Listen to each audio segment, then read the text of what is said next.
Alright, welcome back to my channel, and if you are new to this channel, I want to welcome you wholeheartedly. I am grateful to have you here on my video, and it would really mean a lot to me if you could subscribe to this channel, because it would mean the world to me. So okay, yes, today's video was a little different with what I actually do. It's about effective English speaking or fluently speaking English, because I thought my English is good, and I thought of leveraging this skill to help the people out there, because I know for a fact that people do not know how to be fluent in English. So I just thought of helping the people out there. I would not be teaching like one by one the English, the tenses and everything, but then yes, I would be giving you few tips and tricks which would help you to get over that nervousness which you might get while speaking English, or you might not be able to confident enough to actually speaking in English. So that is what I will help you with.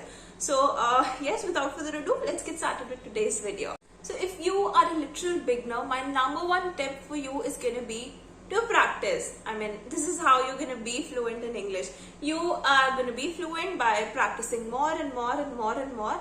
And one way you will just get over that nervousness which you get. Now, this is a very simple and practical tip.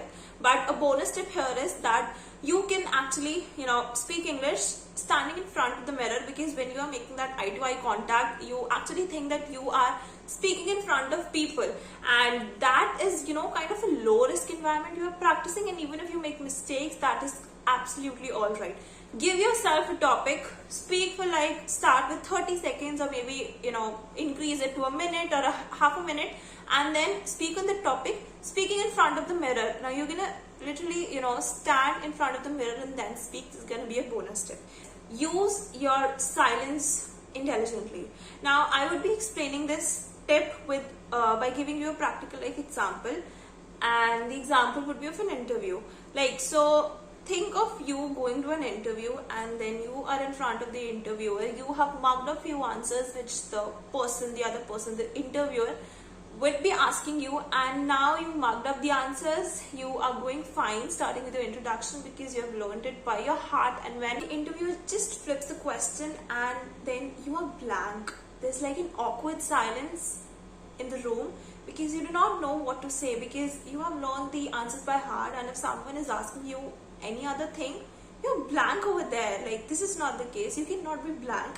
So when you are blank, for that scenario, for you not being blank, I want you to do these things. When there's actual silence in the room, I want you to think of the root word from the question which the interviewer has asked you. For example, he might have asked you about the extracurricular activities which you play. You might have written it in your CV, and the interviewer might have asked you. Now what you have done is you have learned 50% of the answer about extracurricular activities by your heart. You've marked it up, but then you can write the extra 50% by just thinking about what more you can write about extracurricular activities.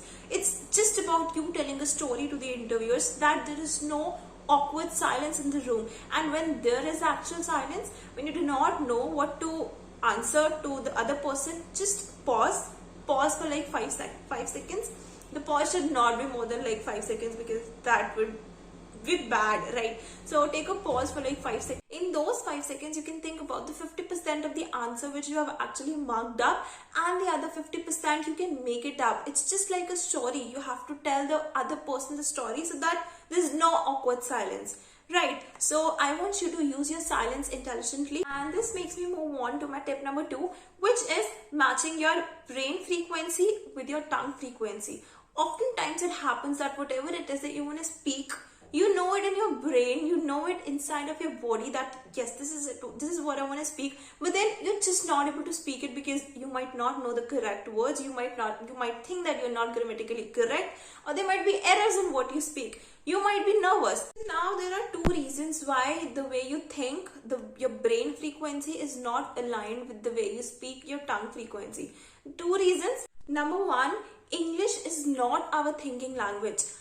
So to say, there are people out there who want to speak in English, but they are actually thinking about that sentence in particular in Hindi. And when they try to speak it in English, they're just not able to. Their mind is blank, because Hindi words are different and English words are different, and that is what makes it difficult for them to actually converse in English, because they just do not know what they want to speak. I mean, they know what they want to speak, but there's a mismatch between your brain frequency and your tongue frequency. So I want you to align your both the frequencies.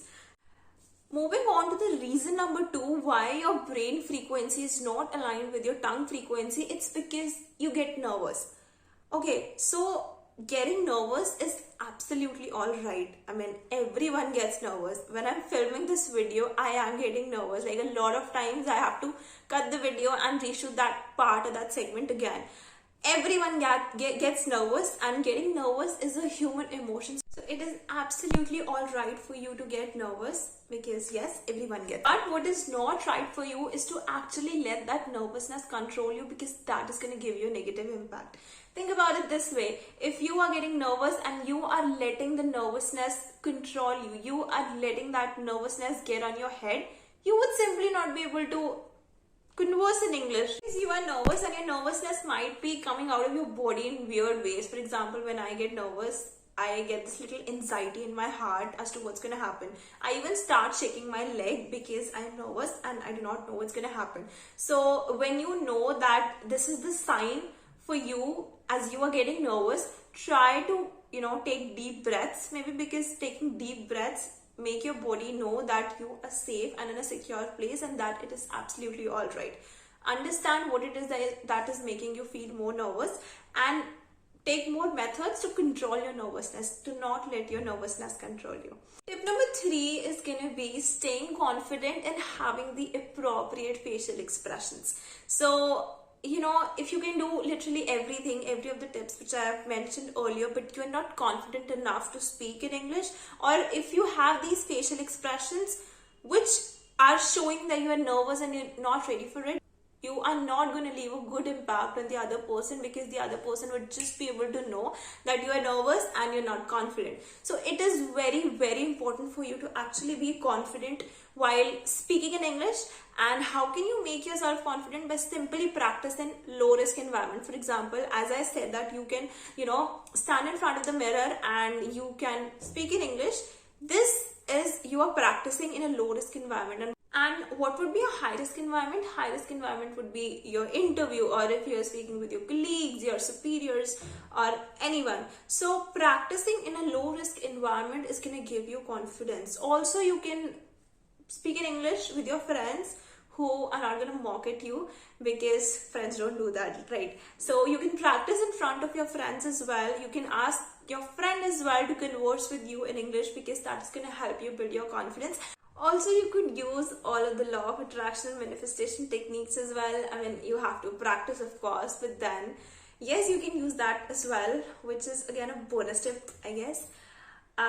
So yes, I think that's it for today's video. This would be a playlist I think I would be making, because there are a lot of tips and tricks which I still want to share with you. I would be researching and would be sharing it with you. So I think I'll wrap this video up. This is me, Muskan Mehra, signing off. I will see you guys in the next video. Till then, bye bye. I love you.